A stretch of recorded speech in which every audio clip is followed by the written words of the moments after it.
Hey y'all, it's Jennifer. Welcome back to my channel. Today I am coming to you with another reading vlog. So it is Saturday, January 15th, 16th, whatever day it is, and we are due to be getting some snow tomorrow. Now, I'm trying not to get too excited about it because it has changed so many times. Towards the start of the week, we were getting 8 inches of snow. I was really happy at the start of the week. Now we are getting 1 to 3 inches of snow, but it's probably mostly ice.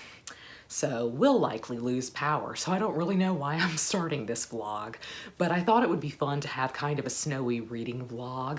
I'm not doing all too much this weekend. My whole plan with this weekend was to snack, craft, and read. And thus far it has been very successful. Even if it doesn't snow, it's already been a really wonderful day today. So it's Saturday afternoon, evening, and I wanted to go on and start the vlog because I do have a reading update. I'm having some feelings. I decided to get an audiobook to listen to while I was crafting, and I got Dune from the library. I've been on hold for the Dune audiobook for a really long time. I've heard from a lot of people that the audiobook is really good. I've also heard from a lot of people that the audiobook is really strange. And there is definitely some oddness to it. They've cut out parts where they just say, he said, or she said, because there are multiple different narrators just having a conversation, reading the lines. And that doesn't really bother me. I actually really like that. And I think it adds a kind of cinematic quality to the writing, but I don't particularly like most of the narrators. They sound like people who are probably way too mature to be reading for the characters that they're reading for. The main character, Paul, is 15 at the start of the book. I'm sure he's gonna grow into an adult across the book, but it just sounds like they literally have a 50-year-old man reading his part, and the same for his mother, that they got an elderly woman to read for her role, which is just strange when she's described as maybe 35, I think. I really get in my head about audiobooks, and I really struggle with them. I especially struggle with fictional audiobooks. I often really like nonfiction audiobooks actually, because there is no intonation, nobody changes their voice, and that is really grating and annoying to me. It hasn't irritated me so much in this because with a full cast audiobook, they've just allowed certain people to be only one character, and so they haven't had to change their voice or do any crazy accents, which just really irritates me and is really cheesy. I've listened to about 3 hours of the audiobook so far. It's a 20-hour audiobook, I think. So I feel like I'm a good ways in, and I was not crafting for 3 hours straight. Maybe I was. I know I was planning for a long time, but I don't think I really crafted for 3 hours straight, but I listened to the audiobook at like 2 times speed, so at least an hour and a half. And I feel like I'm a good enough ways in to make some judgment calls, okay? I'm about 20% of the way in, it says. So I'm gonna go on and say it. I don't think this is very well written. I can feel the dislikes coming. I think this is a book that you must fall in love with the characters because the way it is written is so strange. A lot of this is due to the fact this book was one of the first in the sci-fi genre, I believe. And so it is something that was kind of laying the groundwork for the genre in the 60s, and so I think how it is written is kind of a trademark of the era. There's a lot of head hopping. You might have heard about this. I'm probably not the first booktuber that you've heard talking about Dune because we wanted to read it before we watched the film. I think I might watch the film tonight. I don't care if I'm spoiled because the book spoils itself. I'll get to that. One paragraph to another, we're kind of in a different character's head. It'll be like, Jessica said this because she was worried. She was really fearful about what would happen to so-and-so.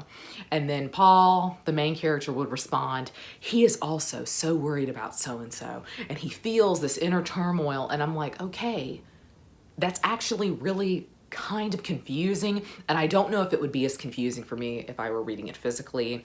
If the audiobook has maybe eliminated enough of the he said, she said, that it's almost confusing to me in certain points. I'm not sure, but I have heard the complaint about head hopping before. And so it was something I was actually aware of before I got into this, but I don't really think that works well in the modern day. It is something that I have seen done before and used to not bother me. In fact, it used to be what I preferred, is a third person kind of maybe omniscient view. You might call it like that, in that the narrator, the overall narrator, can see into every character's head and see all of their motivations.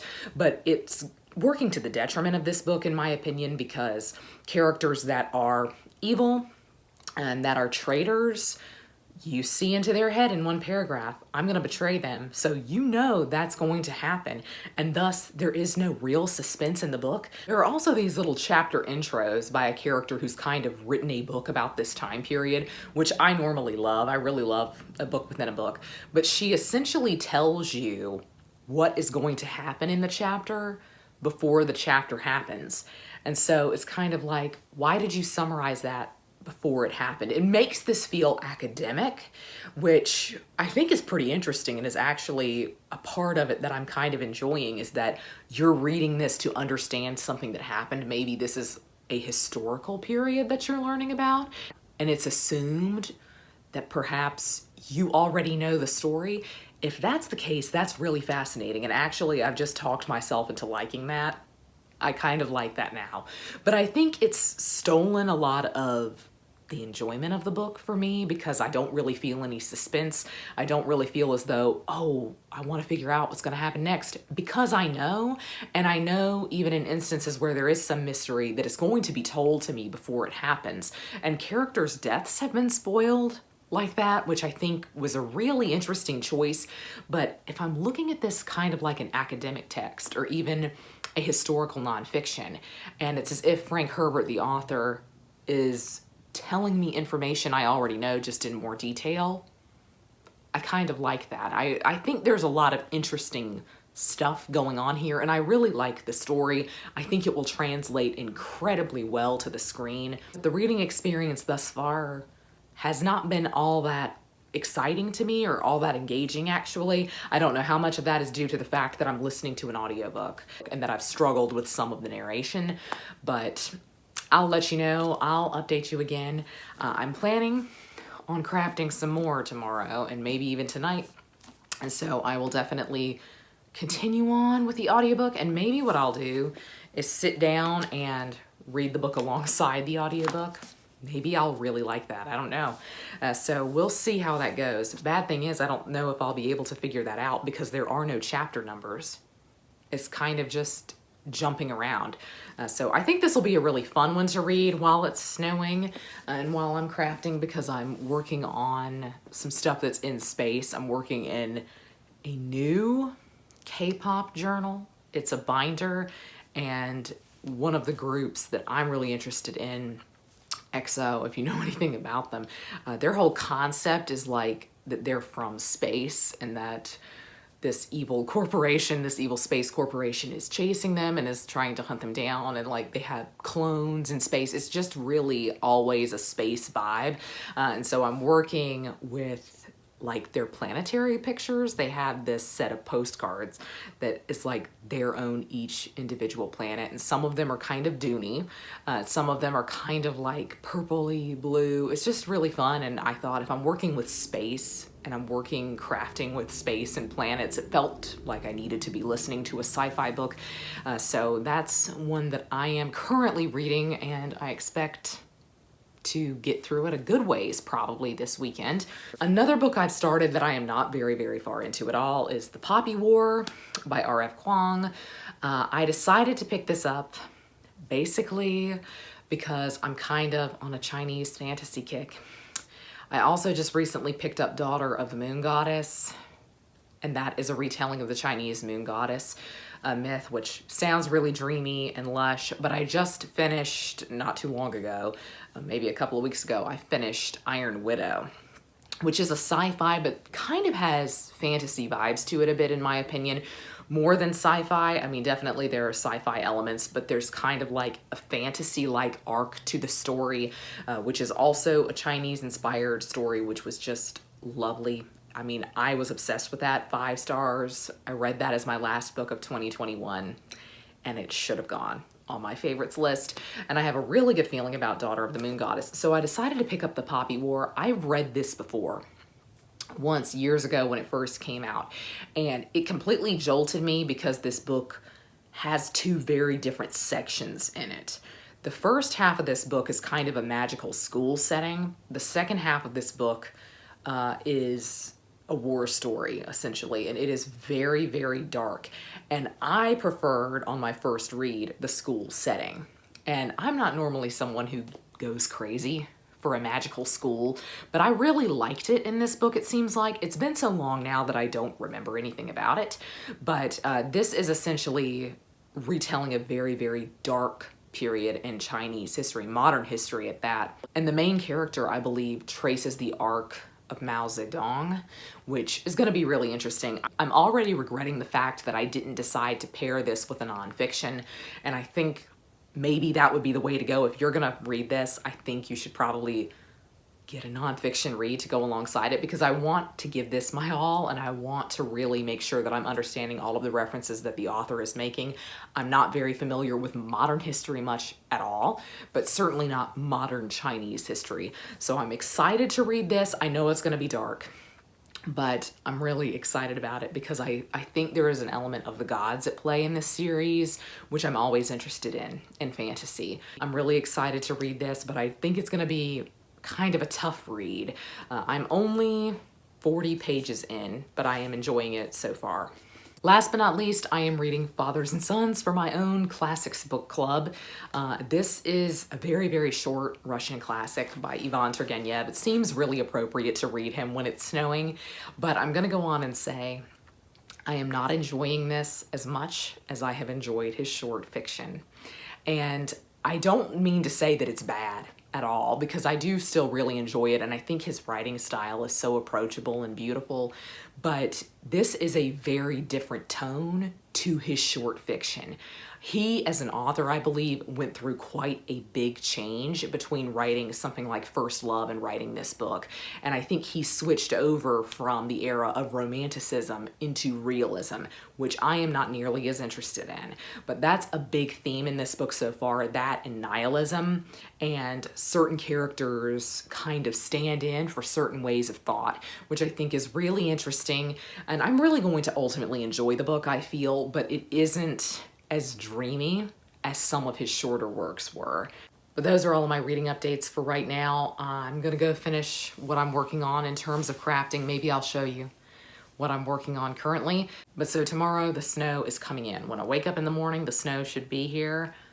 I am so excited, but I really hope, really hope that the power does not go out. If it does, you won't see or hear very much from me in this vlog, but I do have books and crafting to keep me company, and I have lots of warm blankets, so hopefully the power doesn't go off, but if it does, I am prepared.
Okay, reading update time.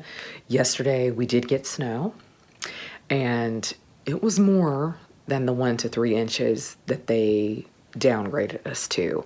And so we didn't lose power, but I kind of lived in fear of that all day. So I didn't use any electronics, just trying to keep my battery up and make sure that I had everything just in case the power did go out. So I didn't really listen to any more of Dune. In fact, I just crafted and rewatched Squid Game and watched the snow come down, and it was a really nice magical day. And I'll show you some of the crafting that I've been working on. I actually have a second channel where I am putting a lot of that stuff, because mostly what I have been crafting has been K-pop stuff. I'm using a K-pop journal right now, and I'm collaging, and I just started a new binder.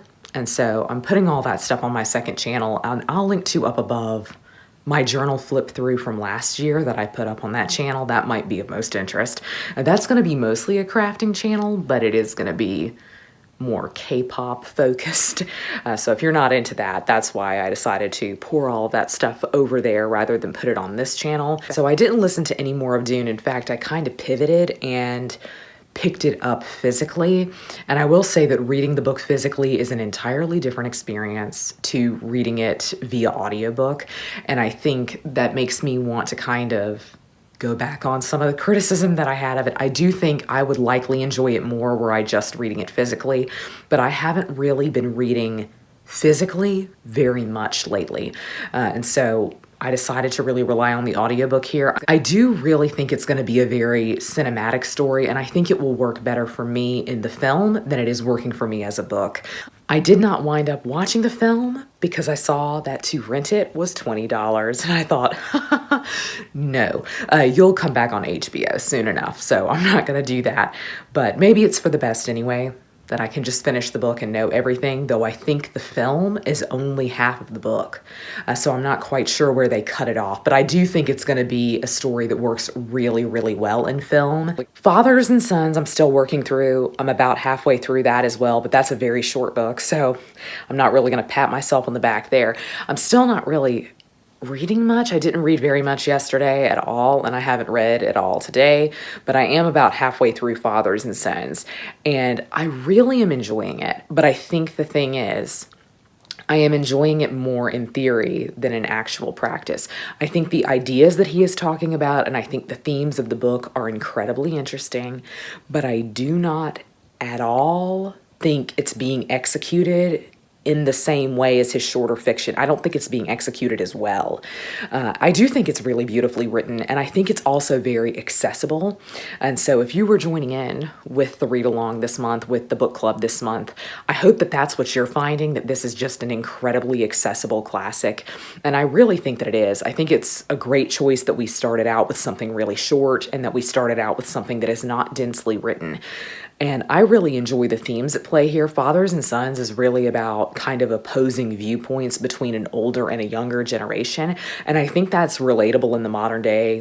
It's really interesting to see which side you come down on. Do you sympathize more with the son, or do you sympathize more with the father? And I personally am more of the father's generation, which is more romantic, and the younger generation is more realism. And I think that's in general what this book is Ivan Turgenev switching over from romanticism into realism, because some things went down in his personal life that I think have changed quite a bit of the way that he chooses to write things.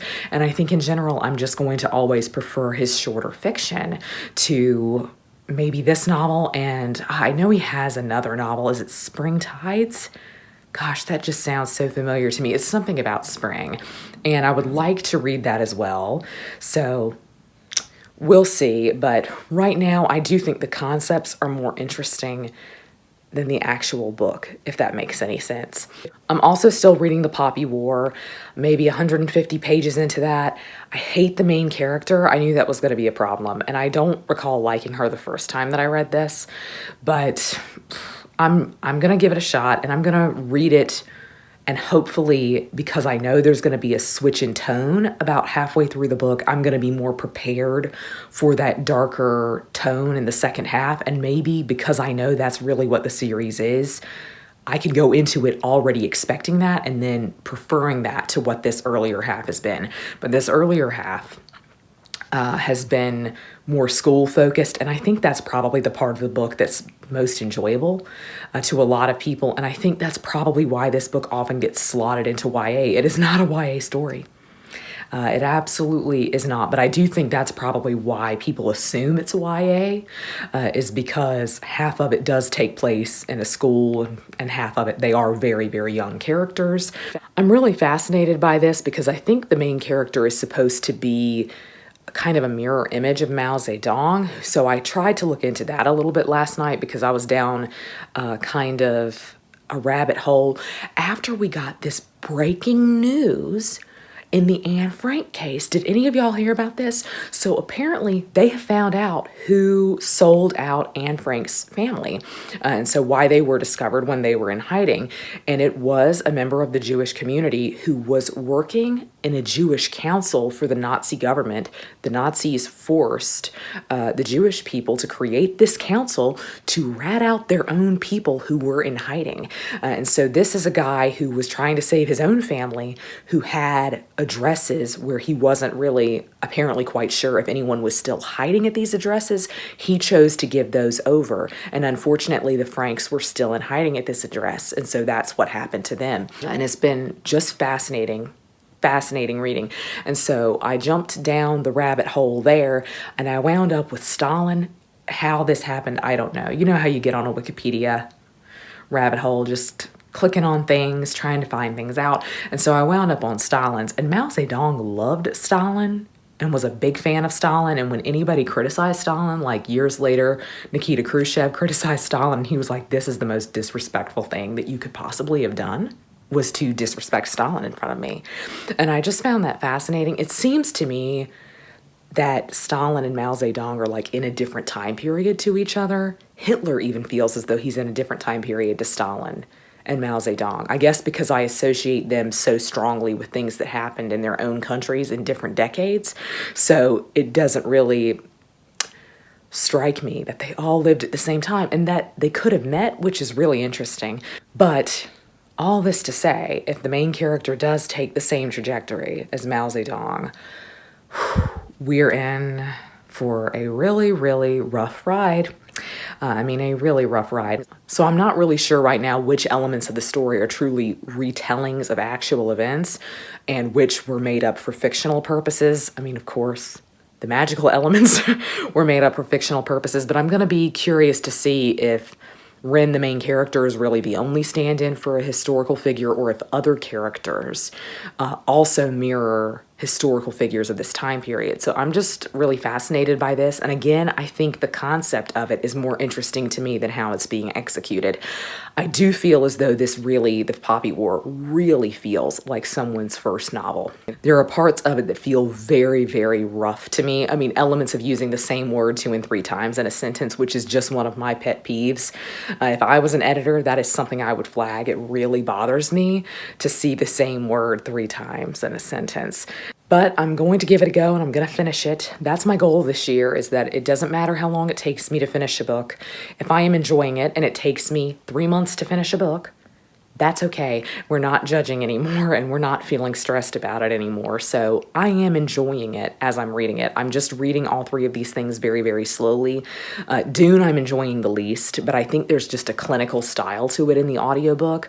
But since I have the audiobook out from the library, I think I have to rely on that. I would like to listen to it while I continue to craft a little bit today, but I've got to go out and see if I can make sure that the walkway is not totally covered in snow so that I can go back to work tomorrow.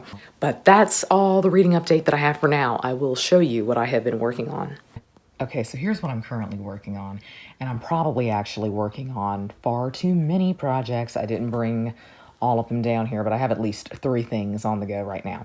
But so this is kind of my 6-ring binder that is going to kind of collect a lot of my K-pop memorabilia. I can show this to y'all and not on my real K-pop channel because I have actually hole punched official merch.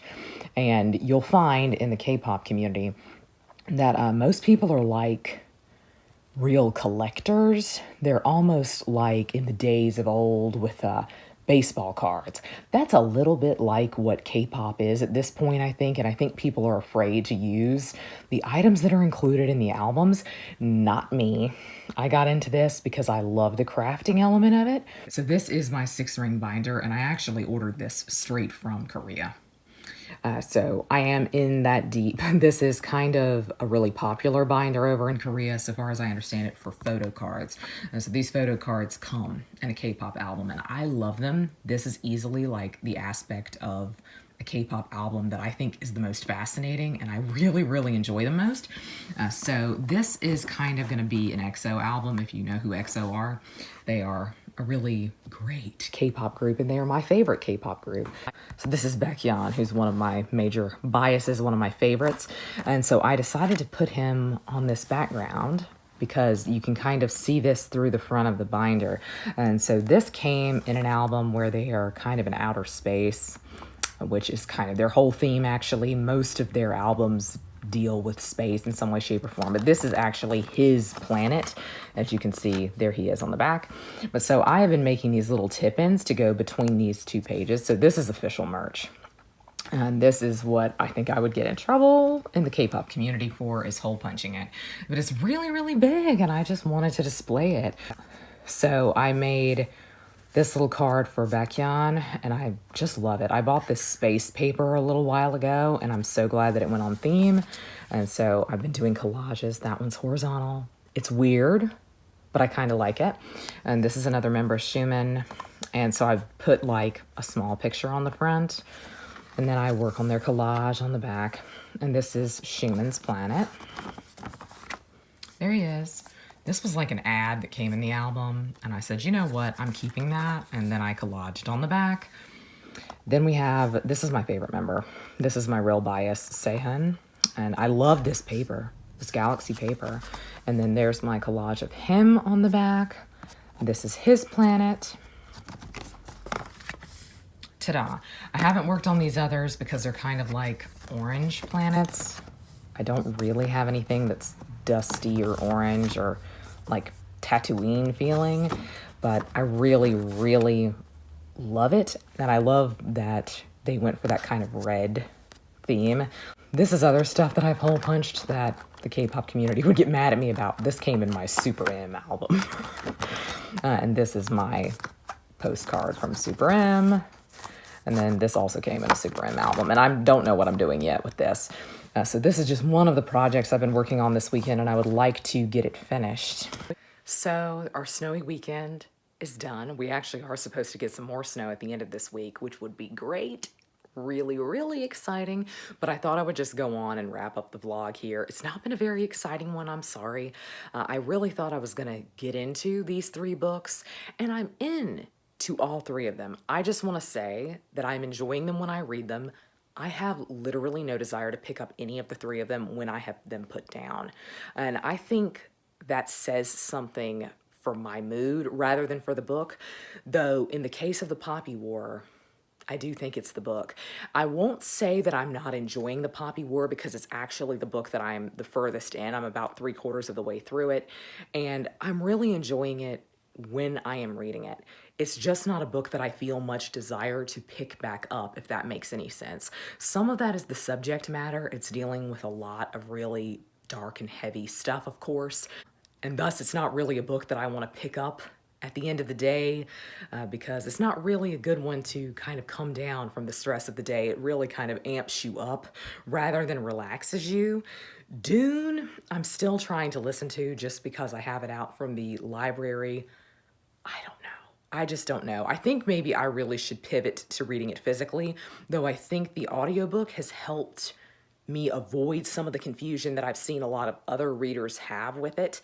Dune is also a classic of its genre, though, and so I think in many ways it reads like other classics, and so maybe in that way I kind of understand what it's doing, but I'm not very far in that at all. I'm maybe 150 pages in, and I don't really feel as though I'm all that interested in continuing on with it.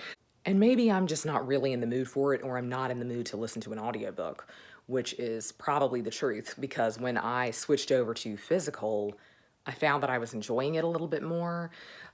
Fathers and Sons, I'm going to finish, and I'm probably going to finish very soon, but I'm not really sure how I'm going to feel when that whole experience is said and done, because it's been a weird one for me. Like, I've enjoyed it a lot, but my enjoyment of it has not come from the reading experience. It's come from pondering the ideas that he has put out there.